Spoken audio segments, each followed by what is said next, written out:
All right, here we go. Thank you guys for hanging out. It's been a while. I feel like because we've been recording these things, but that silence at the beginning is, I mean, it's fantastic. So shout out the silence at the beginning. Hey, I hope you guys wish Newberg a happy birthday today. If you haven't, do it replying to the space. Let's see if we can get him in here. Let's see if we can get Richie with those deep baritone vocals to sing happy birthday to Newberg. I feel like that'd be a good plan. I feel like a lot of people would be all about that. So let's get in here. Let's talk a little bit. Hit the share button. If you're watching on YouTube, hit the subscribe button. If you're watching this later, appreciate all those that have tuned in. Everybody that's watched, put a video out this morning. Man, I feel like there's just been a crap ton of news today. Everything from obviously the Lyles injury we'll talk about, Wake Forest QB going down, the NIL Collective, just NIL stuff going on. There was some breaking NIL news last night with USC. Football season is near. What are we, 17 days? So shout out Charlie. And we're getting close to the season. So a lot of stuff going on.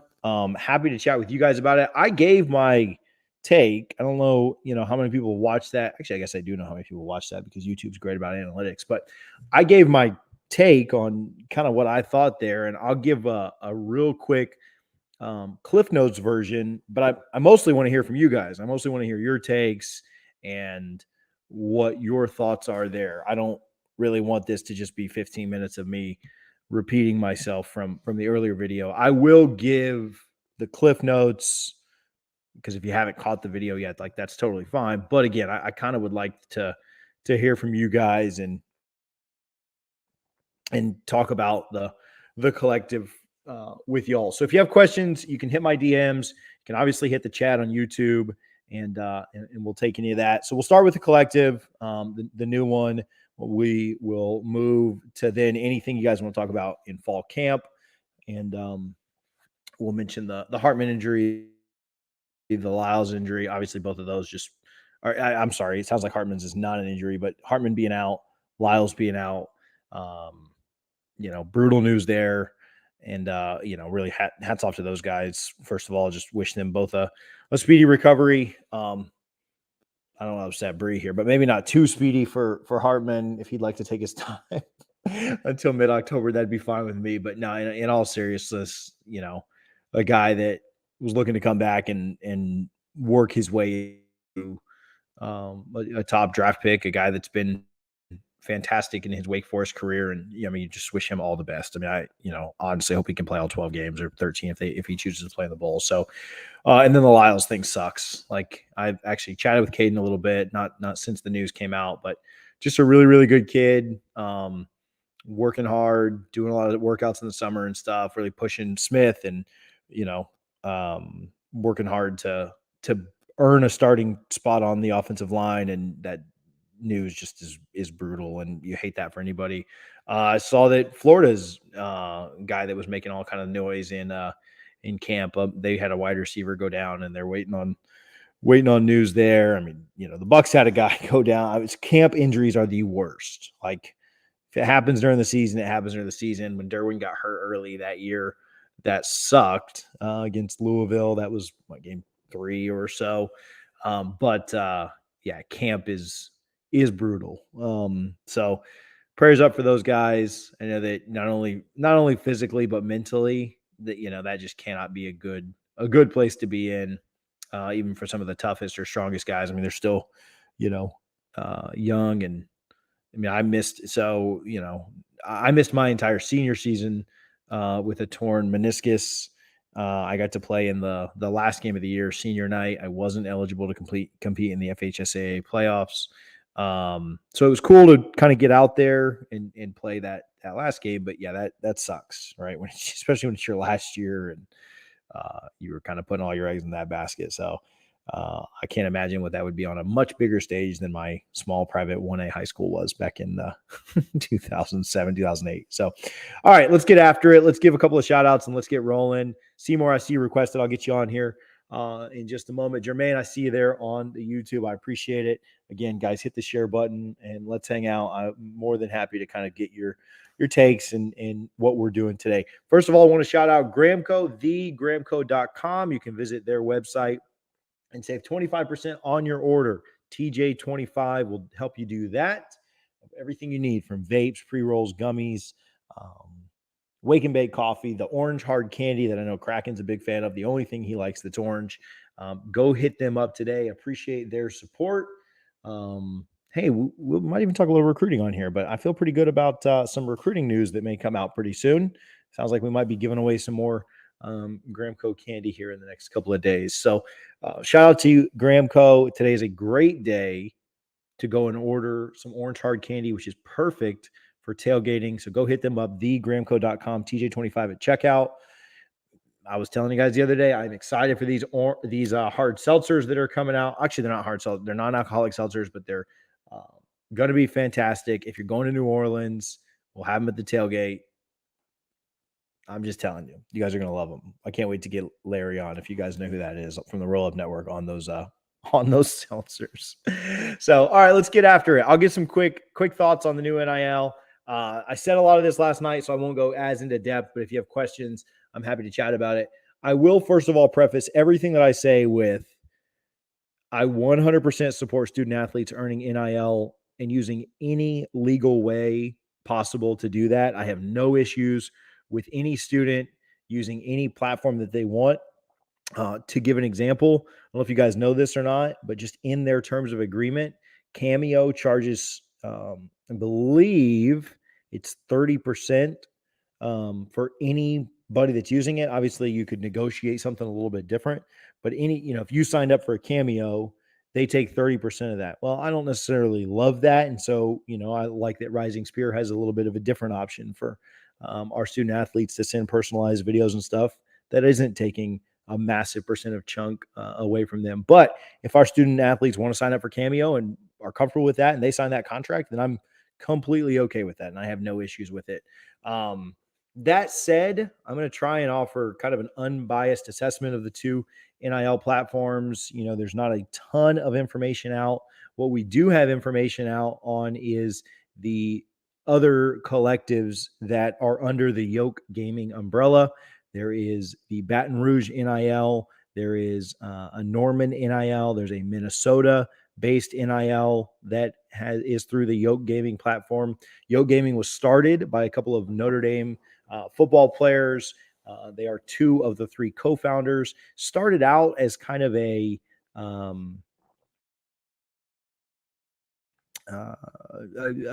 app or a website that would allow you to kind of play games with your favorite athletes, play video games, whatever. It has transitioned away from that a little bit to be more of like a Patreon vibe. So it's kind of the new thing that has come out. It's the new thing that we're seeing right now. I don't know if an official announcement has been made yet or not. Running around doing back to school stuff has kind of kicked my tail the last couple of days. So if it hasn't been made yet, it should be soon. You've seen some players kind of allude to it. Believe their website is up. Their Twitter's also live, but there's not a lot on there from what I can see, or at least looking at it earlier. But it is the Tallahassee NIL Club. I don't see any tweets just yet, but they do have 20, 30 followers. And you've seen some different players push that and kind of give some updates there, allude to some things happening at that Tallahassee NIL Club.com. They do take an undisclosed amount. There are rumors of what that is. They take an undisclosed amount as far as like an overhead or a profit to run the service, which is understandable. And I will say, most collectives do that. For example, it's posted right on their website. The Gator Collective takes between 10 and 20% of all donations to run the service, to pay marketing costs, to essentially, take care of the overhead. So I don't think that's an immoral thing. I don't think that's a bad thing. I do think that there are people out there that do take advantage of student athletes, but at the end of the day, it is on these athletes to read contracts and to be aware of what they're signing before they do anything. But I don't think that taking money from donations as part of an overhead is a bad thing at all. I don't think that's immoral. I do think that it's a pretty positive selling point for Rising Spear in the fact that they literally take 0% of your donations and put that um, the back into anything else other than the players' pockets. And so I think that's a positive thing for them. But I don't necessarily think that makes Yoke Gaming or the Tallahassee NIL Club bad, right? It takes money to make money. You know, nonprofits have to pay their employees. Like it's not a bad thing that you take donations and pay things. So uh, that does kind of make me appreciate Rising Spear a little bit more and what they're able to do.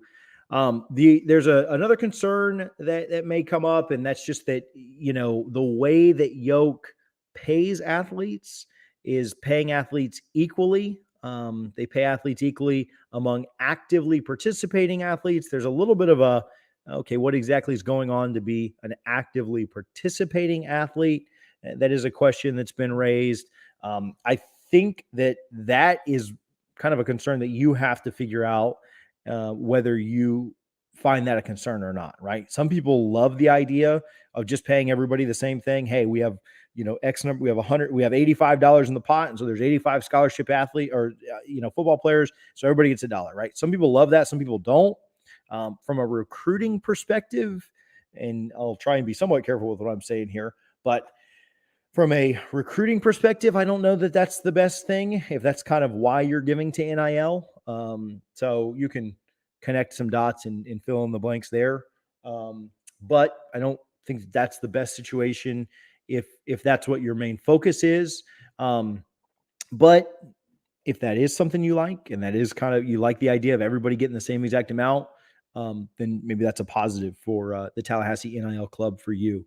The last concern I have, and then I think I'll open the floor up for anybody that has questions, anybody that has comments, anything else like that. I would say is a lot of times confusion leads to inactivity. It's something that I've said on here several times. It's something that I stole from Newberg, which I was told today that he stole from somebody else. And so I think that there are a lot of questions around NIL. And so the worst thing that we can do as a fan base, or the worst thing that you can do as somebody that's potentially giving your money, is to be confused. And I think you should not only listen to what I'm saying here. I promise I've done research. I can send links out to some of these other collectives, some of these other things that you've seen, but you should not just take me at my word at face value here. You should absolutely do your own research. You should absolutely be aware of anything you're donating to. And that goes for Rising Spear, the Tallahassee NIL Club, the boosters, the Alumni Association, like literally anything you're giving your money to. I would suggest that you are aware of how that works and that you're not just listening to some washed up dude like me and making your judgments based on that. That would be the biggest thing that I would stress to you. Is I'm not telling you that one platform is better, one platform is worse. I think there are pros and cons to everything in life, but I think you should do the research. You should look some of these things up. You guys should fact check me, fact check the companies that you're potentially donating to, and let that kind of be your guide. I also think that one other thing to consider, sorry, I'll say this and then shut up and then we'll open it back up. But I think that the other thing that is maybe a selling point for Rising Superior, maybe a pretty strong positive, is that I believe, to the best of their ability, and as it pertains to state laws in Florida, that Rising Spear is in lockstep with the college. And I know that they're not able to do that in any kind of official capacity, but just looking at their board, looking at their CEO, who worked literally for the FSU women's basketball team, their board having been former boosters and on the booster board, I think that they're, again, within the current Florida law guidelines. I know that they are in lockstep with the university. And so that's kind of another feather in the cap of Rising Spear, in my estimation. Again, if that matters to you, great. If not, no big deal. And the biggest thing being that 100% of the donations go to the student athletes. I like to know where my money's going, how much of it's going to certain places. I would love the folks from Yoke Gaming to come on here. We gave a platform to Warpath 850 when they came on. We gave a platform to Rising Spear when they were starting, and I would love to learn more about the platform, learn more about how much of my money is going to athletes, how much is going to overhead, how much it's going to just profit for the company. So those are questions I have, but that door is wide open, and we're always happy to chat with anyone and everyone kind of in that regard. So those are some of my thoughts. That's kind of essentially what maybe I didn't cut that down at all. And maybe we did just chat the entire time about exactly what I said last night, but those were some of my thoughts. And we'll be happy to talk with you guys about anything you want to. I see Seymour requested, and I'm happy to get him on. Those are my thoughts. I try to be pretty PC. You guys can say whatever you want. I don't, your take, your space, whatever you guys want is good with me. Seymour, what's going on? What's going on, man? Man, back to school, bro. It's a beautiful time of year, but it's busy. You too, man. My kids go back Monday, man. I'm ahead of the game, though, man. I got everything like 2 weeks ago, so I'm just cooling. Must be nice, bro, because I'm not. Hey, man, I wanted to come in here and tell everybody, man, that y'all supported me, man. Y'all got my kids where they need to be, man. I'm so thankful for No Nation, you know what I mean? Like I was telling you the other day, man, sometimes Seymour comes off as an asshole, but anybody that knows me knows I love these damn kids, man, to death. And, man, I'm just so thankful for you guys coming together and support me, man. We're going to have a great season in the AYF. I'm going to post on Thursday me actually handing the commissioner the check so you guys can see where y'all's money went. You know what I'm saying? And I'm just came in here to thank everybody, man, for the support, man. I didn't expect it, and it was beautiful, man. I'm just so thankful. Man, I am glad to hear that. Yeah, Seymour and I were even friendly the other day. We were like, we put aside the Mike versus Dion thing, and it's all for the kids. So no, but for real, I think not only that, but we talk about the Hardman injury again. I keep saying injury, but it sounds like it was a non-football condition. But the Hardman situation, the Lyle situation. I mean, some of this stuff's a lot bigger than debates on Spaces about who the coach is. So I agree, man. I think you're spot on. So I'm glad of what you're doing for sure. Thank y'all, man. I just want to thank y'all. And TJ, man, TJ came through like in the fucking clutch for me, man. No questions asked, man. One of the first people to damn donate. Tweeted it out on his platform. Sam, Kraken, Richie, all of you guys came in like clockwork, man. I'm so thankful, man. I'm just thankful for you guys, man. Thank you again. My pleasure, bro. Appreciate you. Thank you, man. I heard that I mean, y'all know how rich Richie is, but like I heard that that's what put them over the top was that just Richie's like, absolutely loaded. And so shout out to Richie for being loaded and taking care of the kids, man. We appreciate it.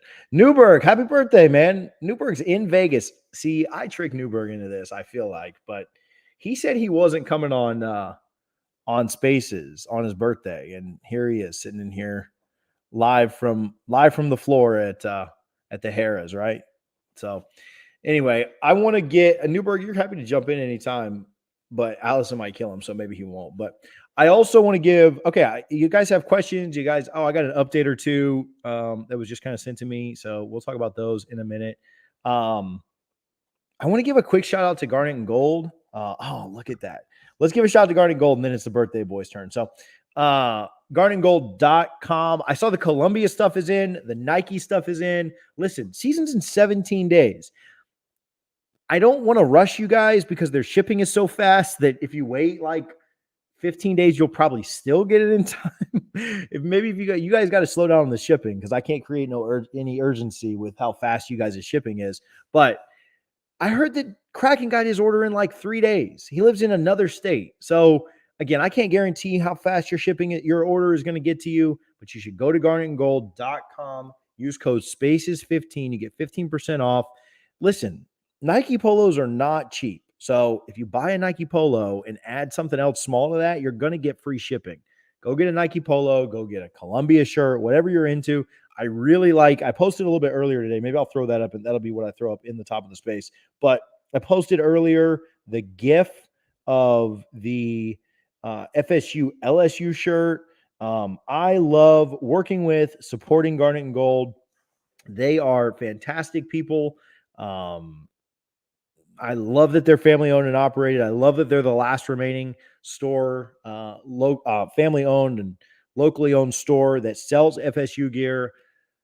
Don't shop at the big box store. Support Garnet and Gold. Spaces 15. They have everything you want. If you see something on another website that you want, shoot them a message. They'll tell you when it's coming in. They've got great customer service. They literally just respond to you within a day. If it's the weekend, give those people a little bit of a rest. But if it's a weekday, they'll respond to you within the day. Hit up garnetandgold.com, Spaces 15, and get ready for the season. Happy birthday, Newberg. How's it going? Yo, can you hear me? Oh man, I can. Where are you right now? I know in Vegas, but like where? We are at the Cosmopolitan pool right now. Dude, I hate you. I just got out of the pool and checked my phone, and you had mentioned me on Twitter a couple times, and I was like, oh shit, it's TJ Space. So I hit listen, and it's hot as hell out here, but we are we're sitting poolside at the Cosmo. How many are you? A couple gummies deep? Are you a couple drinks deep? Like what's going on here?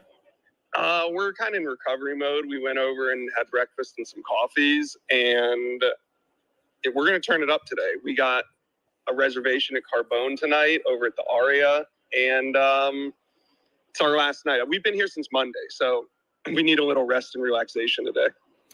Yeah, recovering at 40 is a little harder than at 30. TJ, let me tell you something, boy. Stop right now. If you can stop right now where you're at. What are you, like, you're 32, 31? Mm-hmm. Yeah, 32. Stop there. Because it's really like 34. It's 34. When you hit 34, it's something about drinking and getting up the next day. It just doesn't work like it used to. So just stop where you're at. Yeah, I'm trying, bro. I got out of bed the other morning and like put my running shoes on, and I got like a not even a quarter mile down the road, and my knee was just killing me. Vegas. We're out here in Vegas, and like part of my birthday itinerary is like laying down in bed for like an hour. Like that's what I want to do during the day is like lay down. Oh man, I can't wait to get there and also have like 10-year-old kids as well. Just like, I mean, oh yeah, this is gonna be great. So anyway, it's good that you guys are in space. What's everybody mad at today? You see. Okay, I think it's more of a somber day. Caden Lyles got her out for the year. I don't know if you saw that. The Hartman news was a little. I'm not going to do it. Disheartening. So, yeah, I think people are a little sad today. Okay, well, it's my birthday, so you guys, we'll keep this thing moving. I think. What did I say? You guys are talking about another collective too. Is that a good thing? Another collective. I don't know if it's a good or bad thing. I don't know one way or the other. I think. Do we need more at this point? Like, is that the issue? We just need more collectives? I think that. Let me be careful on how I say this. I think that the NIL game, I think it's like agencies. I think it's like anything else. I think that people want to be in a game and in an industry and in a market that is blowing up. And I have no problem with people trying to get into some of that action. Do we need one? Like, are you saying does Florida State need another one? Yeah, like, is this a good thing? Like, do we need to get to like the point where we have 10 collectives and then we'll feel good about our NIL, or is it more like just getting one really highly functioning collective? I don't know. I don't just throw numbers at the problem, TJ. Yeah, throw numbers at it. More collectives is I don't know. I know. I just wanted to come on here and try to stir the pot on my birthday. Nobody wants to talk to you. Nobody wants to request Josh. Nobody wants to talk to Josh or anything. No. I'm out. We're moving on. We're heading back into the pool. So I just wanted to check in, say what's up to everybody. Thanks for reaching out on Twitter. You guys were blowing my phone. It's like 6:30 in the morning, in Vegas when I checked my phone. And it's 9:30 in the morning over there. So everybody was tweeting at me and stuff. And that was really cool. If I didn't get back to you, I'm sorry. But, I'm in Vegas. Have a Mai Tai for me. What's your drink out there? What are you drinking? I've been drinking a Hendrix gin. Just straight? No, gin tonic, lemon lime. Oh, okay. Yeah, do a Mai Tai. Get some of that sugar. Okay. Get some of that sugar in your life. Yeah. Allison had some margaritas. What else did you drink? Margaritas. I don't. Dude, Yeah, she she's been hates you drinking a for little. being She's sick. been going off the. Yeah, she's not 40 yet, so she's not drinking gin and tonic at the casino. Have you won? Are up. Have you won any Allison's money? never. Oh yeah. Allison's never been to Vegas or really gambled, and we are killing it. Little bit of blackjack, mostly craps, but yeah, Allison's legitimately up a couple $100. Go put $50 on us to win the division. I do need to do that. Yeah. I do need to do that. And put another 50 on the Saints too, as well. Yeah, your adopted team. All right, I will. All right, man. All right, tell everybody I love them. All right, Josh loves y'all. All right, see ya. Oh man. Somebody sent me a message. Yeah, you can also pick up from Garnet and Gold locally if you are in the area, and then you don't have to pay anything for shipping. A little bit of an update. Ingram shot me a text. I don't know if you guys have had a chance to listen to the running back preview, but they announced the Trey Benson jersey signing.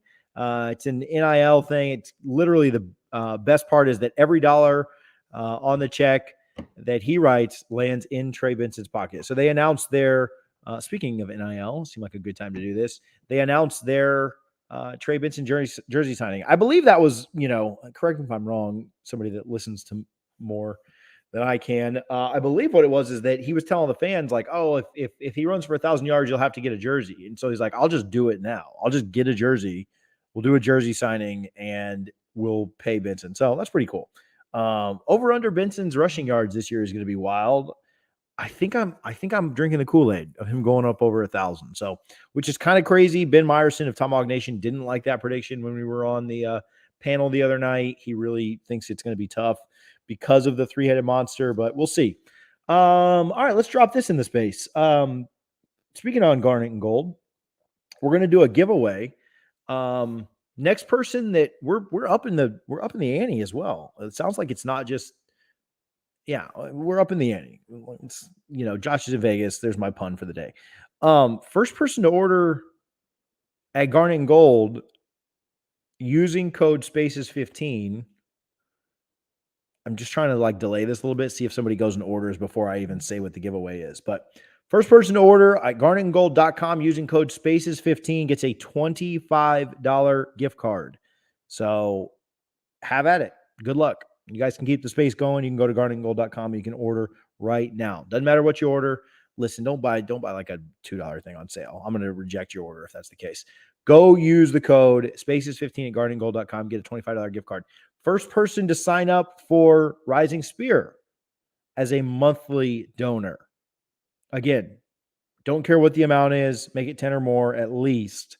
First person to sign up for Rising Spear as a monthly donor, another $25 gift card from garnetandgold.com. So we'll see if we'll see if Bree can cancel her Ohio State NIL sign up and move that over for 1 month so she can get a gift card. So shoot me a message. Once you have it, you can group me and Garnet and Gold. I believe their DMs are open too.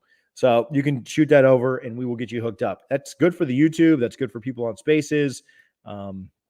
First new Rising Spear sign up, first new Garnet and Gold order, $25 gift card. If it's the same person, congrats on $50. So one last thing, and then I'll get to some of these calls. Slime Dime, I see you on. Anybody else that wants to request, you are more than welcome to do that.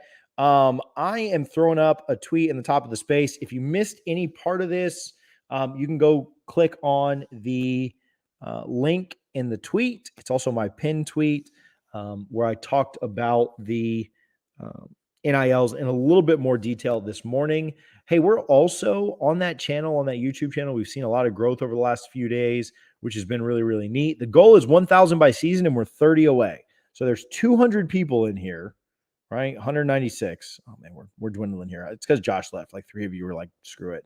We're 30 people away from hitting 1,000. So I don't care if you don't end up watching anything or not, but just go hit the 1,000 button. Like somebody else will watch for you, but I need that to be at 1,000. So go hit the tweet up in the top of the space, hit the subscribe button, and let's roll. Okay, let's get after it. Slime Dime, we've done enough shout outs. We've done enough pushing stuff. That's probably why Aaron's not in here today, because we promoted way too much stuff. But Slime Dime, what's going on, my man?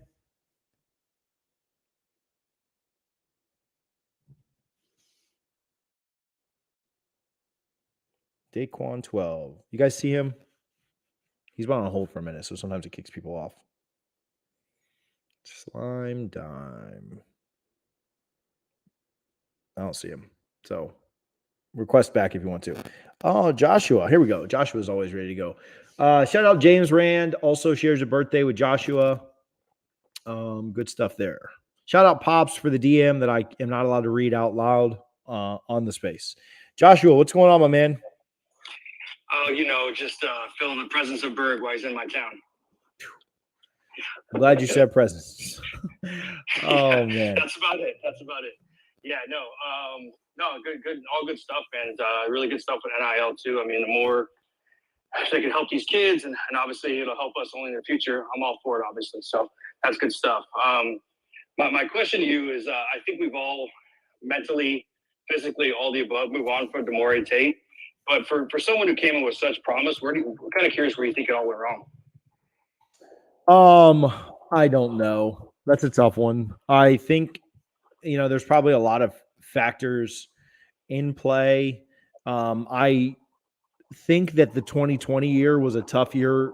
I'm not going to sit here and make excuses for the kid or like down him. I will say the 2020 year was very, very difficult on not only we give Mike a lot of slack for 2020, right? Like starting a new job at a top 15 university. Like 2020 was hard. It was also probably hard for kids that were coming in, right? Sure. So I think that's something that we probably don't think about a lot.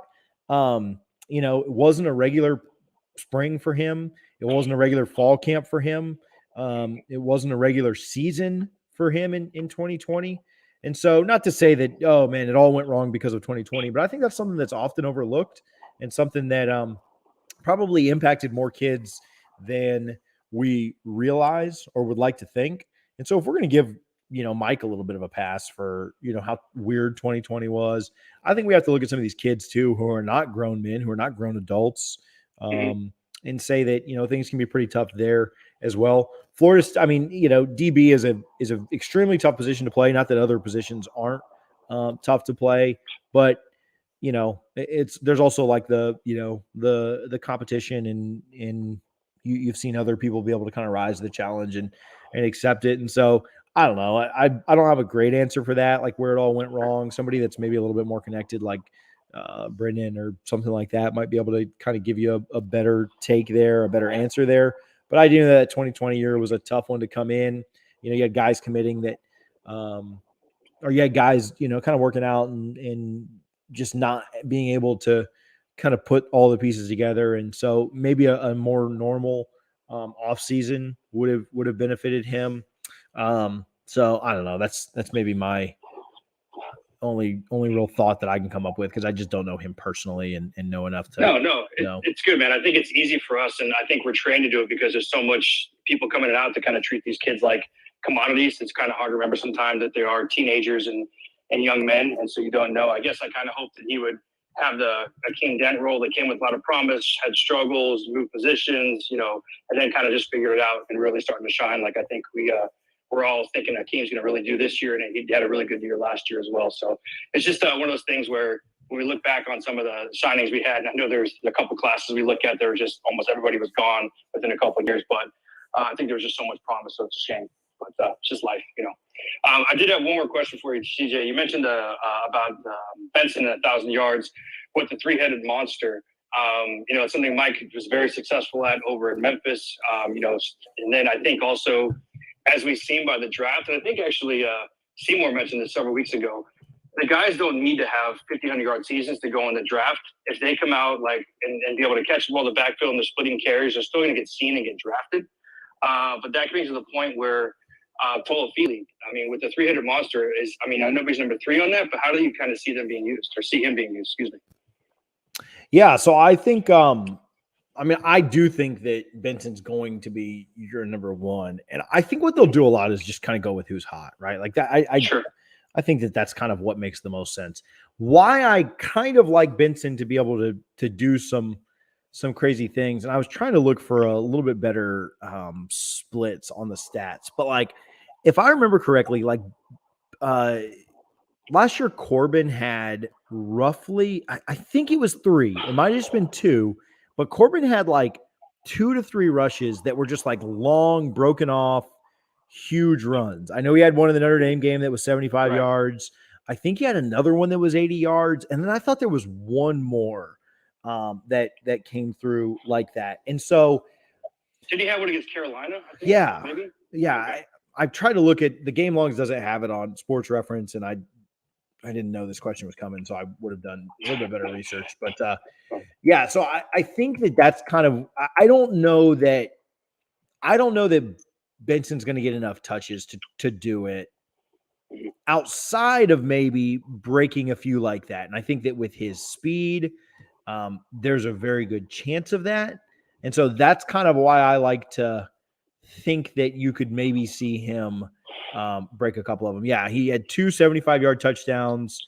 The one against, yeah, okay, great. It's Seminoles.com. Shout out to Derek and those folks. One of only 6 national rushers. Yeah, the one against Notre Dame was actually 89 yards. He had a 75-er against Louisville. Another 52-yarder here. Yeah, so he had like he broke off a lot of long ones. And I think that Benson's even faster. I know that Benson's even faster. And so that's kind of where I go with that. Now, if Benson gets like, shoestringed or doesn't, break a few of those out, then I don't think he can do it. But give me Benson running for like, if I had the plus or minus of Benson's 60-yard runs at like 3.5, I think I'm leaning over. Okay. So that's kind of, so I think he's going to break off a couple of long ones, and that's what's going to kind of put him over the top. Gotcha. So I'll even take. How do you see Philly fitting in? We're on year 3 with him, and I know he's had to put on weight, but it looks like he's doing a lot of plays where he's catching the ball in the backfield.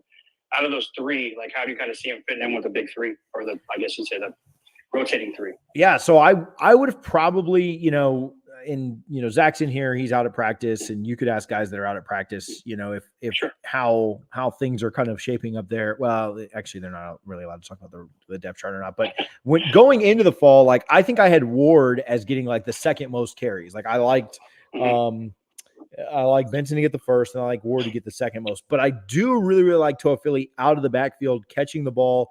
I think that his plant and his, change of pace would be huge. So you may see him more in the running game. But I think that if he has a game where, he's not dancing the backfield, he gets up north and south really quickly. Like, I do think the staff does a pretty good job of recognizing who's hot and sticking with that hand, and not, like, oh, well, Benson's actually our number 1, so we're going to go back to. So anyway, I don't know. To me, he'd still be like, to me, it's kind of a 1A, and then you got like 2 1Bs, right? Like, or a 1 and then a 2A and 2B, where I think that, between Ward and Philly, you're going to see things kind of equally split, but Benson getting the load of things. Gotcha. Oh, man, that was super helpful. I just had one more thought. Sorry, I just came to my head. We all got the Lyles situation, or the injury report today, which is obviously feel bad for the kid transferring over, and was hoping to kind of make a mark for himself. But obviously having someone like Scott there is huge. Who do they think? I know they tried some other guys in there. Do we have a backup for Scott in case, God forbid, something happens? Offensive. So I want to look at the depth chart. Oh, well, it's not a depth chart. It's just like the listing of the roster. So that I can kind of I can be looking at that when I'm not leaving anybody out. I think they tried Schrader a little bit to get him at center just to kind of take some snaps. And I mean, that's such a hard position, right? Because snapping the ball is completely different than playing guard or tackle. Yeah, I mean, you can see Willis over there, I guess. I don't know what his look like. I think you could also kind of get things moved around with, if what's his name? So if Bless Harris and maybe, I don't know, Schrader. I don't know. I think there's a lot, I mean, it certainly hurts, right? Like, they even talked about moving Gibbons over it. I think that's what the report was, that, if Smith couldn't do it, then maybe you could move Gibbons over to center, who also has snapping experience. I mean, really like for Smith to take that step forward. And, I've got a message that hopefully, Lyles at least did the job of like pushing Smith to have to really compete for that spot. And so you'd like to see Smith take that step forward. But yeah, if he goes down, then you're missing 2 guys from the same position, and your depth does start to kind of run thin. I do think they're still in a pretty good position, and like it's a good thing they brought in like 10 guys or whatever. But yeah, continuing to get injuries along that front, certainly not anything we need at this point. No. Well, awesome, my man. I don't want to take up everybody's time, but appreciate you. Appreciate the insight. Just got the other day, got my Clemson tickets delivered, e-tickets, whatever. So super excited about that. Got a little house I'm Airbnb-ing in Tally. So definitely can't wait to meet y'all. And I'll keep listening until then, man. But go Noles. Go Noles, man. Yeah, that weekend's going to be a ton of fun. I need to get through the Duquesne weekend and the LSU weekend and the Louisville weekend, 3 straight games to start the year. But hey, TJ, stop acting like you're busy with 3 kids and 2 podcasts and Spaces and NIL stuff. So just we don't believe you. So just stop. Yeah. So we'll see how. But I will be at the Clemson game. So barring something crazy happen. Thanks, my man. Speaking of NIL, Rising Spear, I put another tweet up in the top of the space. If you're going to the Duquesne game, we've mentioned this a couple of times. But I'll put this on the YouTube too for anybody that's watching, listening, whatever the situation is here. But if you're going to the Duquesne game, we've mentioned this a couple of times, but Rising Spear is doing a tailgate, a little bit in conjunction with Double Fries No Slaw, just trying to help those folks out with anything we can, help them out with some connections. Got some Guthrie's chicken coming. If you're going to the Duquesne game, it's open to all Rising Spear members. If you're not a member, you should sign up today. If you need any questions answered about Rising Spear, I'm more than happy to kind of help with that. I don't work for them. They're not paying me by any means. Again, 100% to the athletes, but they are throwing a tailgate that will start at 1 p.m., go up until kickoff. If you've donated or if you are donating, feel free to stop by. Should be a ton of fun. I put it up in the top of the space, and it can answer any questions about that. If you haven't donated yet, you can do a one-time donation so that we can get you in. Just shoot me a message. We'd like to kind of have a little bit of an idea of how many people will be out there, just so that we can have enough, fried chicken and gut sauce and alcoholic drinks for you folks. So hit me up if you have any questions on that, and sign up for Rising Spear if you haven't, so that you can get into the tailgate. Buffett's brother, what's going on, my man? Hey, how you doing? Man, I'm good.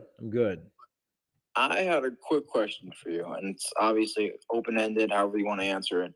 But one position that you're more confident in now that we're 12, 13 practices in to fall camp than you were when we started? Probably defensive end. This is my quick answer there. I'll do one offense, one defense. So probably defensive end. I have gone on record saying that I think every single position group on this team is going to take a step forward minus defensive end, right? And I don't think that's a shot at anybody that's currently there. I think that we all understand what we lost in Jermaine, who went in the first round, and Kier, who is now with the Super Bowl champion, LA Rams. And so defensive end is one that I've been very pleasantly surprised with a lot of guys over there. Obviously hearing the spring of, hey, we don't know if Jared Verse is going to be, is going to win that starting spot or not, if, kind of what our thoughts are around him. But to hear that he is coming out and just really, really doing some special things. We had CJ on the Spaces the other day, and he talked about how he cut off an angle that Jordan Travis had. We're not going to see any quarterbacks this year that are faster than Jordan Travis, and Malik's really the only one that maybe worries me at all from a speed perspective there. But yeah, nobody else is going to be as fast as Jordan, and so if he's cutting off angles there, I feel really good. And I love what we're hearing from McClendon. I love what we're hearing from Briggs and different guys. So yeah, I really like where the defensive ends are. And that was probably my biggest concern. Not that I was super concerned with it, but just because I thought there would be a pretty big drop off there. So defensive ends on that side. I think wide receivers one that I probably am inching up in confidence. I think that offensive line I felt pretty good about with the Lyles news. Maybe you take a step back there. Running backs one that I felt really good about, and quarterbacks one that I continue to feel good about Jordan Travis if he stays healthy. So I think wide receiver is the obvious answer on the offensive side, just because I like what we're hearing out of Deuce Spann. I like what we're hearing out of Johnny Wilson. I really, really like what's going on with Michael Pittman being super consistent. And then we've heard really, really good things about Pokey Wilson and some of the guys that are coming back. And so I think wide receiver is one that I was very worried about once the Winston Wright stuff happened. But one that I've increasingly gotten confident on as we continue to get reports. Now, I will say this, we're going to have to see it. There are practice reports that come out and we hear things all the time of like, oh, this is that and this, and that, So I don't want to put like all of our stock, all of our eggs into practice reports, but I do think that wide receiver is one that, if I had to answer that question, that I'm continuing to gain confidence on in hearing some special things that certain kids are doing. So yeah, what about you? Do you have one or two? No, I definitely agree with your wide receiver. I was maybe thinking of defensive backs because we know with Cooper, we have him on one side, but then you and the safeties.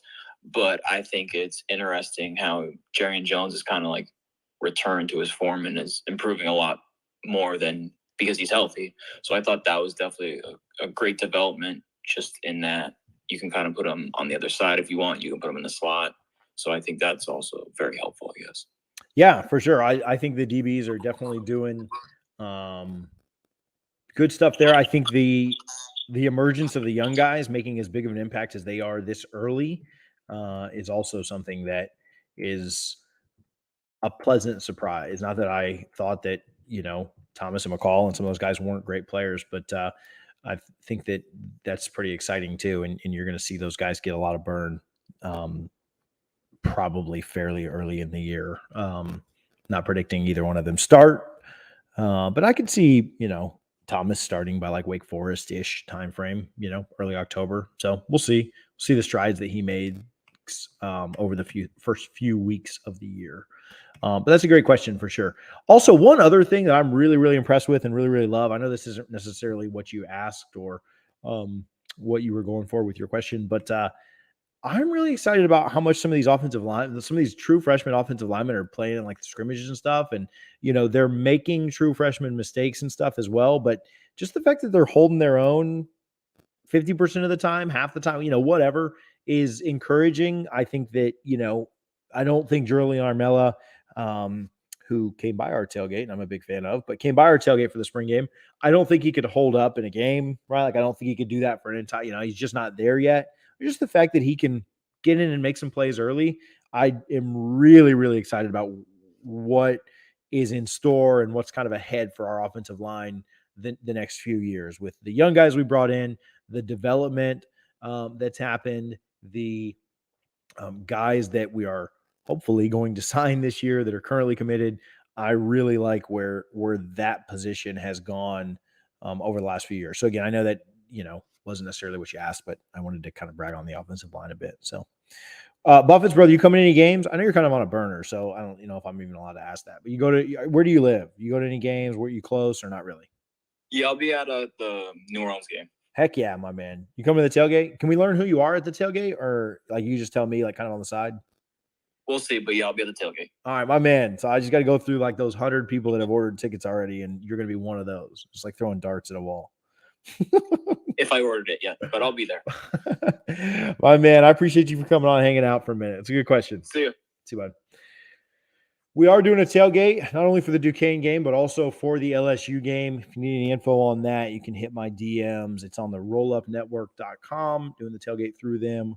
But it'll be a double fries tailgate. Hopefully have some fun. I ordered the jambalaya today. I watched a video where some guy that guy that has like 5 million TikTok videos or likes or followers or whatever, where he was making some jambalaya and it looked amazing. So he was calling the chickens yard pimps. I don't know if you guys saw that or not, but that guy is funny. He's not the one making the jambalaya, but I've had this before and I know who's making it. And so this is like authentic Cajun jambalaya that we're going to have at the tailgate. We're sneaking in Guthrie's. I say sneaking in. You can bring food in. Like, Raising Cane's doesn't have a monopoly on all the chicken in Louisiana, but excited to have Guthrie's instead of Raising Cane's out at the tailgate. So, dude, that TikTok, yeah, I just got a text from somebody. That TikTok is amazing. It was a 5-minute video, which again, Josh is calling me out for like acting like I'm busy with, these 17 kids, but I am. I don't have time to watch 5-minute videos on people making jambalaya. And I sat there and watched the entire thing. So I'll retweet that when I get off of here so you guys can go watch that. Gianni asked if Lyle's out, who backs up Maurice Smith? I think that's what Joshua was asking a little bit. I mean, probably Gibbons, right, is probably your next best snapper. That would kind of be my guess. I don't know. If somebody has a different take on that, I want to pretend to be the most in-depth, in tune with the roster, all the answer guy there. But I would assume Gibbons if they're kind of working him out of that position a little bit, which is kind of what I think I read earlier this morning that Mike may have ended up saying. I'm happy to take more questions. I'm happy to take anything on YouTube, anything here on the Spaces. If not, I mean, we can also wrap up a little bit early. We may be doing another Spaces tomorrow. Wink, wink, hint, hint. I do want to give a quick shout out to Primetime 2121.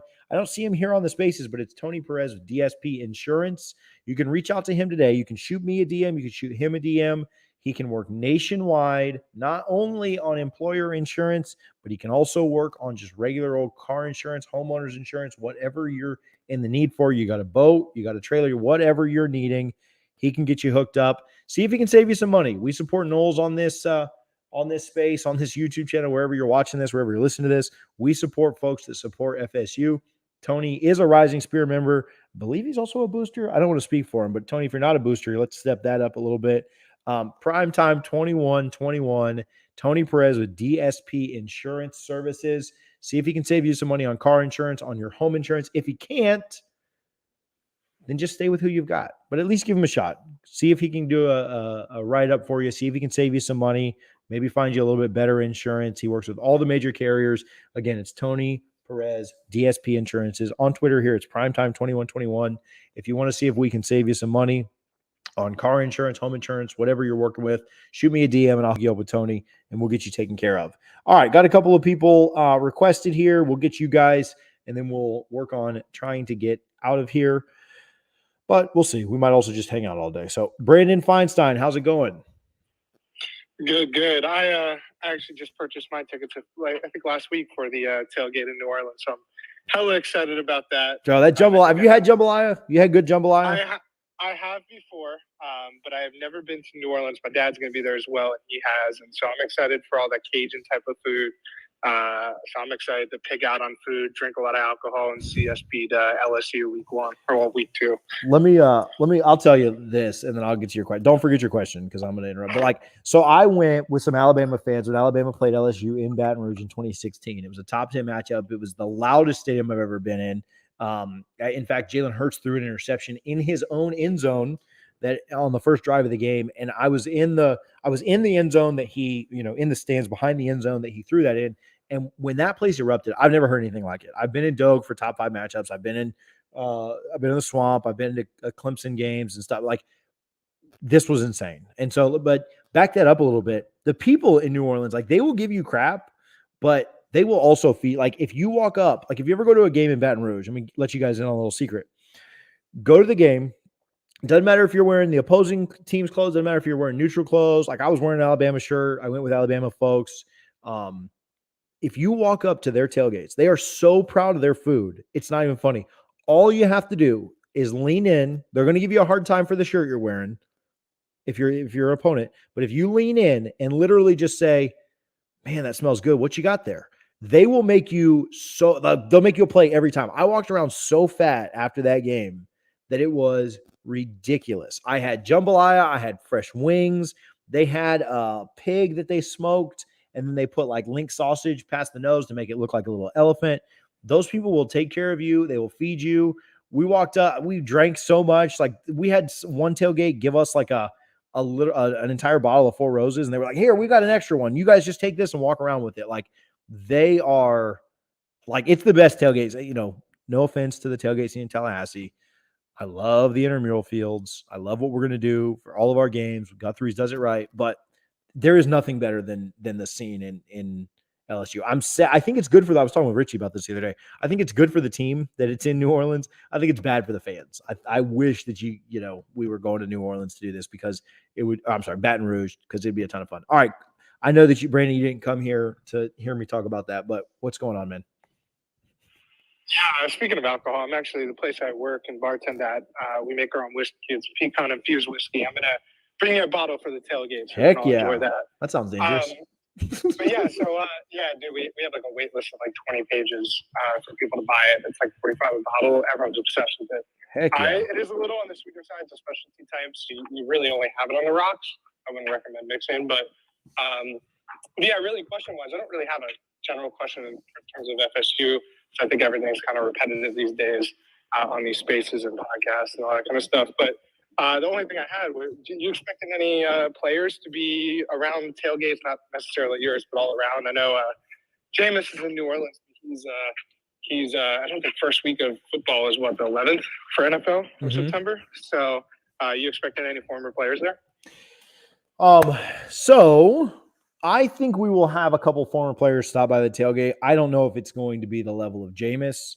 I will say this, like I spoke with Lonnie, who we did a live show with this week in Tampa, and he told me he'd come by. Lonnie is, how do I put this politically correct? Lonnie doesn't always make it to the tailgate, if I can tell you, or he may not always make it into the game. So Lonnie goes hard, is what I'll say.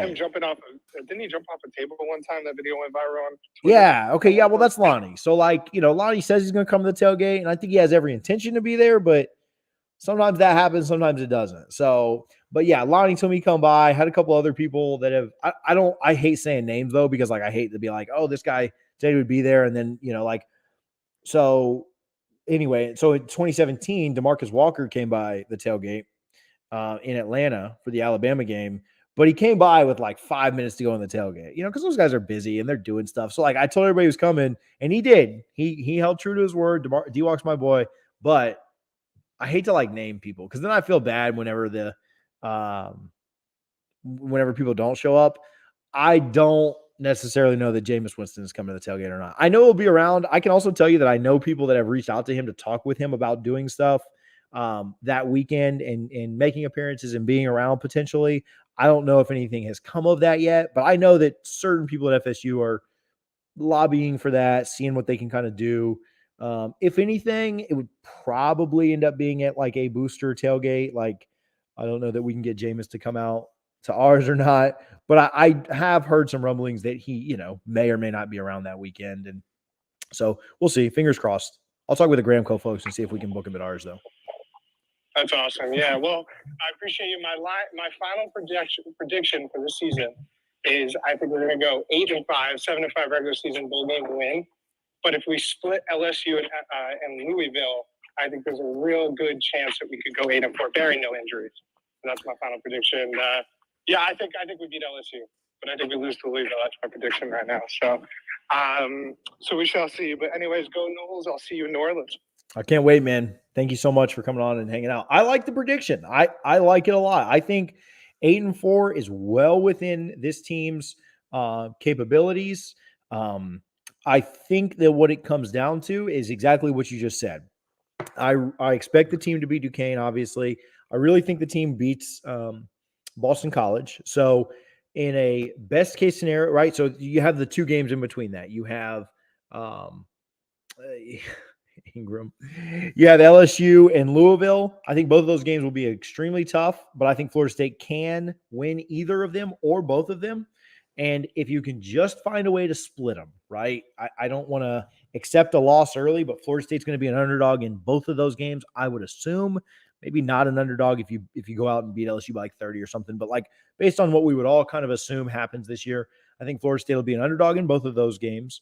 And the chances of going 4-0 were relatively low. I think David Hale was on the panel the other night and said the chances of going 4-0 in those games is about 11%, right? It's not great, but it's not terrible, right? It's possible 1 out of every 10 times. Your chances of going 3-1 though are much better, right? And so if you can just find a way to go 3-1 there, you go into that October stretch, that tough October stretch of Wake Forest, NC State, and Clemson. And you might get Wake Forest without their quarterback. So you're 3-1. You need to beat if Hartman doesn't come to Tallahassee, or if he's not playing, that can't be a loss. Like, you cannot lose that game. So then you're looking at 4-1, right? You've split with those two. You're looking at 4-1. You're going on the road to Raleigh. That's probably going to be a fairly highly ranked matchup. I'd say we're probably at least top 20 by that point if we have a win over LSU or Louisville. Either way, if we're 4-1 and our only losses to LSU, or 4-1 with a win against LSU, you're looking at a top 20 matchup. NC State will be favored there, and they'll probably end up still winning that game. But then you're probably looking at another highly ranked matchup with Clemson the next week, who will be top 5, and maybe you're in that 20 to 25 range or something like that. Because again, you're 5-2 with your only losses being to LSU, maybe NC State, 2 ranked teams. So yeah, I think that if you can get off to that start, if you can split those first 2 after Duquesne, then you're looking at a lot better. You're probably going to lose to Clemson. You're probably going to lose to NC State.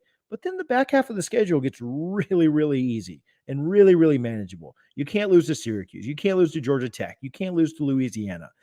And then you got Florida and Miami, which I think you're going to be right there in both of those games. So yeah, I think the start is crucial for FSU. You got to find a way to split those first 2, again, past Duquesne. You got to find a way to split those first 2 games. If you do that, the path to 8-4 absolutely exists. If you could win, if you can hit on that 11% and you can win both of those games, I feel like Jeff Cameron when he was talking about Jameis in 2013, there won't be another game this year that you don't go into believing you can win. Now, can they beat Clemson? Can they beat NC State? I don't know. I'm not predicting those just yet. I need to see this team play. But I think if you could find a way to beat LSU and Louisville, or even just split, you'll be in a really, really good position kind of going forward and finishing up the rest of this year. Hey, I threw up the tweet in the top of the space that has a link to the YouTube video that I did this morning. If you're just joining us, or if you haven't yet, or if you're watching on YouTube, go click the subscribe. We've had several people do that while we've been on. If you can go subscribe to the YouTube, we're making a push. We're trying to get that up over 1,000. Certainly would appreciate it. If you're already subscribed, go hit the retweet button on that tweet up in the top of the space. It's the video we did where we kind of broke down the news of the new NIL Collective in Tallahassee, the Tallahassee NIL Club. Chad, what games are you going to this week? This year, Chad, what you got going? Not sure. I'm definitely making it down for one. I think actually Wake Forest is a possibility. Probably the strongest possibility. New baby, and that's right. That's just not an easy call to make. So, but I'll make it down for one. I got a quick question. Obviously, practice reports, you see such a rotation of who's catching the ball, who's doing well from a wide receiver. You see across the board, all 6 guys have days. All 6 guys have bad days. I guess the question is, how many guys do you think have over 20 catches this year? Ooh. And the foundation behind this question is really wondering how much do you think they're going to rotate these wide receivers? Or are they going to stick to sort of a base package where they have their 3 that they go with mainly and rotating guys sparingly when necessary? Yeah, that's a great question. I'm looking up a couple of stats right here to kind of give you what I think is a little bit more accurate of an answer. I think there's this perception that Florida State, all we did last year was run the ball, and I just don't think that was necessarily the case. And so I'm looking up a couple of things here, and then I'll get to you. I'm stalling a little bit while I do, but Florida State. 39 plus 10 more. Florida State threw the ball 343 times last year. They ran the ball 143, 134, 130, 143, 134. I need to start having you guys send these questions in before, so you don't have to hear me do the actual research on the thing. 81, 32, 31. That's good enough. 81 and 6. So it's about an average of 25, 20. Sorry, I think I lost you a little bit, Chad. But it was starting to cut out. But essentially, it was pretty split. Like they threw the ball just as much as they ran last year. I mean, it's not an exact 50-50, but it's very, very split. And so I think in today's football, like you just have teams that are throwing it like 65% of the time. But they threw the ball, quite a bit last year. And some of that had to do with there were a few games where they were down and had to come back. I mean, you think about the Notre Dame game, you had to stop running. You think about the Wake game and the Louisville game, you had to stop running. But they threw the ball a lot in the Miami game. They obviously certainly ran the ball very well and did anything they wanted on the ground against those baby defensive linemen that Miami has. But I think that, if you kind of go based on last year, right, and you see that Florida State threw the ball, roughly 250 times, right? I think that I'm sorry, 350 times. Sorry. If you are looking at them throwing it 350 times last year, like, do you think that Jordan takes a little bit of a step forward and maybe throws a little bit more? So you've got 400 pass attempts, right? And he's roughly a 62 to 65% completion percentage. So let's say he ups that as well. And you're looking at what's 400 times, 0.65. There's 260 completions to go around, right? Well, 40 of those are going to go to, running backs on stuff out of the backfield and stuff like that. So you maybe have like 220 left. I don't know how many guys are going to get, I think you're going to have a true number one. I don't know who that is, but your true number one is probably going to get, if you, again, kind of look at last year to determine that, not that we had a great, number one by any means, but if you're looking at that, you're maybe figuring your number one gets something like 40, I don't know, 40-ish. Like number one last year was Corbin, who got 25. So maybe you'll have even more out of the backfield. Maybe that backfield number is more like 60 because last year it was 59 in looking at it. So you're thinking your number one probably gets to 40. Cam and Parchment both had 24 to kind of lead you on the catching side. So if you can have somebody kind of be that top, I don't know, over under on guys hitting 20. Last year you had 1, 2, 3, 4, 5 hit it. 2 of those were running backs in Ward and Corbin. I'd probably take 7. Right? Like I'd probably raise the floor on that. You'd say probably 2 running backs do it. Cam probably does it. And then I'd probably go with like Pittman, Wilson, Pokey, and 1 more. Right? So I'll go 7 as my number. And then as far as rotating, yeah, I think that you're going to see the room tighten up some because you're going to want that camaraderie and you're going to want that chemistry. Is that 2 guys with 1 or 2 more rotating in? Is that 3 guys with 1 rotating in here and there? I don't know. I really would just have no, it'd be a complete guess if I said one way or the other. But yeah, I think you're going to have, even Helton last year had 18 catches. Malik McClain had 16. So they're getting close to it. Toa Philly had 10 more. So yeah, I think I would go 7 would be my number. So let me write that down and see how accurate we end up being by the end of the year. But I think 7 guys catching 20 plus is realistic for this team. Yeah.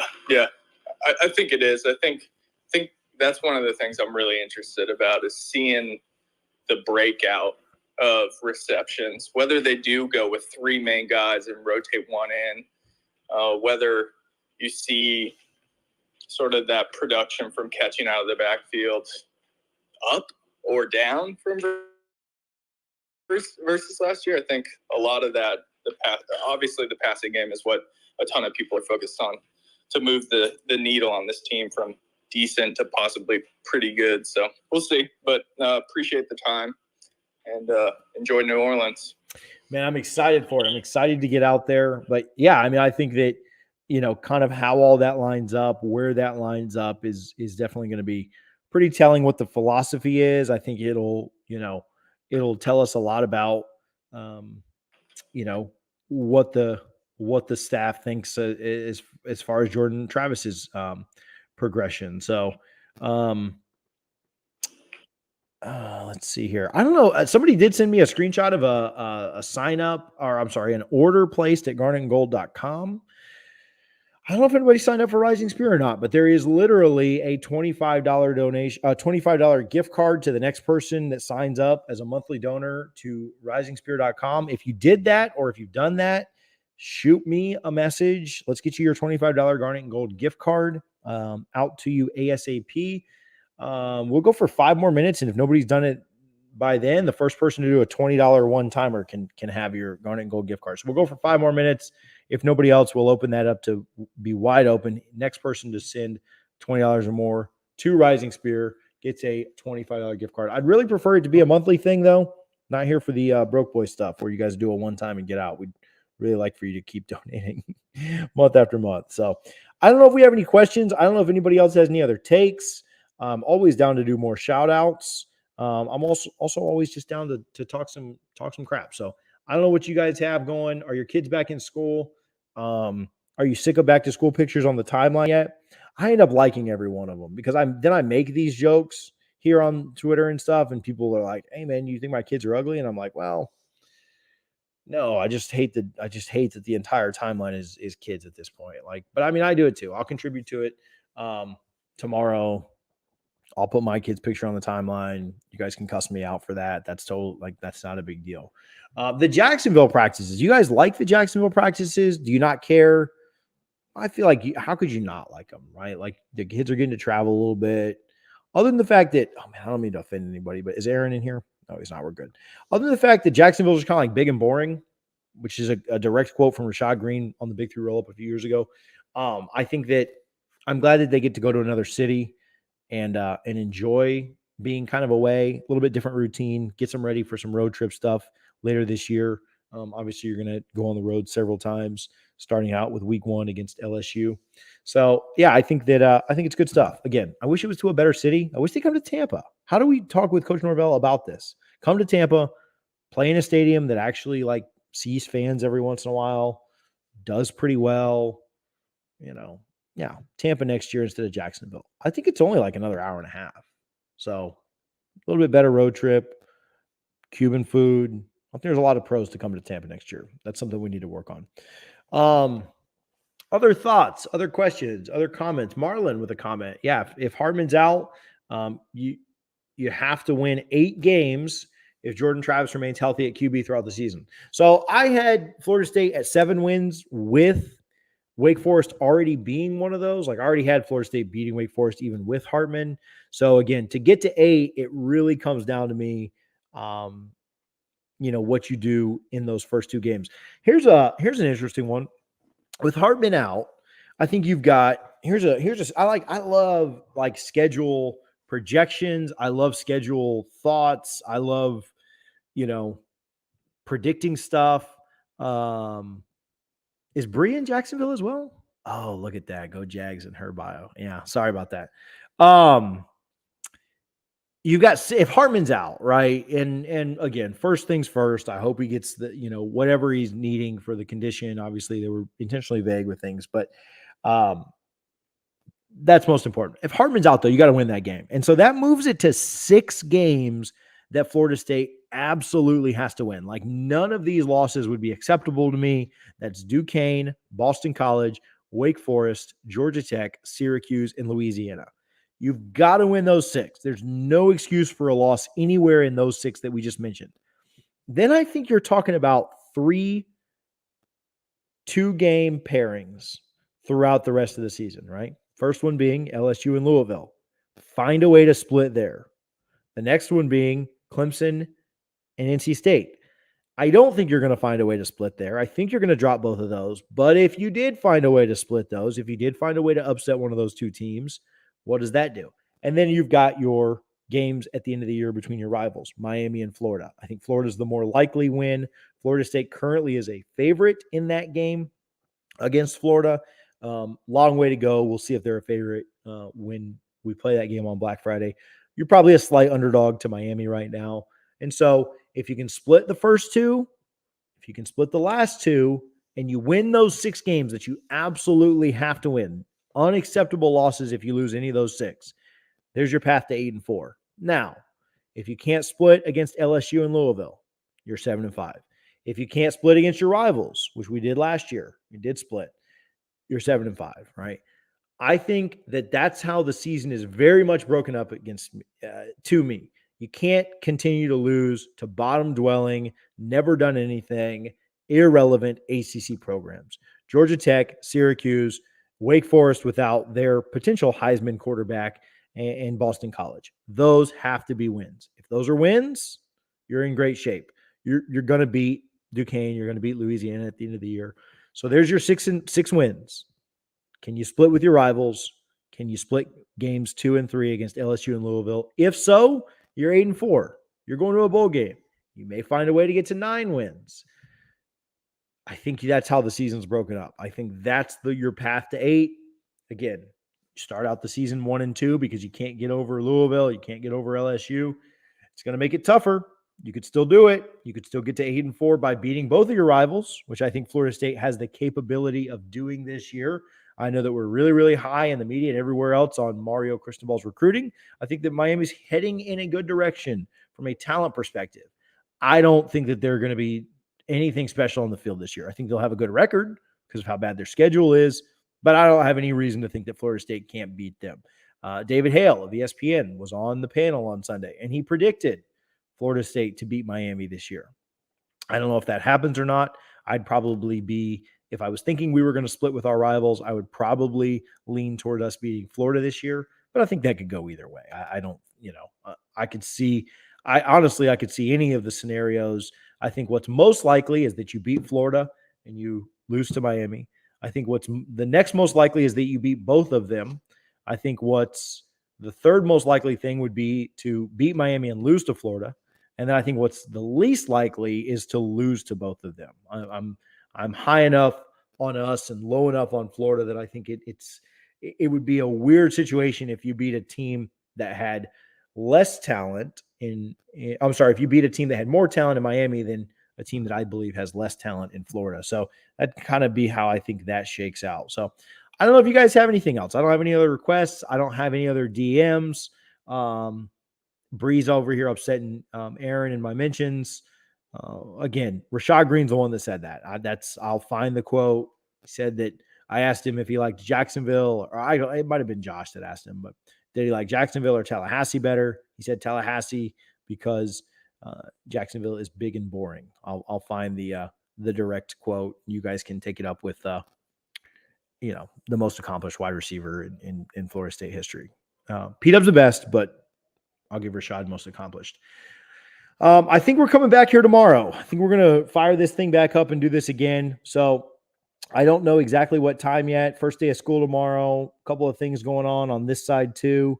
So I don't know what time. So stay tuned. Again, a couple of announcements, couple of housekeeping things. Today is a great day to shop at Garnet and Gold. It's a great day to support Gramco, thegramco.com, TJ25 at checkout, garnetandgold.com, Spaces 15.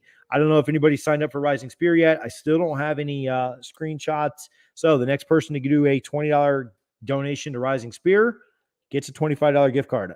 If it's not done by 4 p.m., if I don't have a DM, I will literally do this myself and take the $25 gift card because I just made $5. So somebody go do that. $20 to risingspear.com. Hook you up with a gift card. Again, Gramco for all your Delta 8 needs. Again, I've referred to Gramco as your recruiting anxiety reducers. So definitely go pick some of those up. Primetime 2121 for all your insurance needs.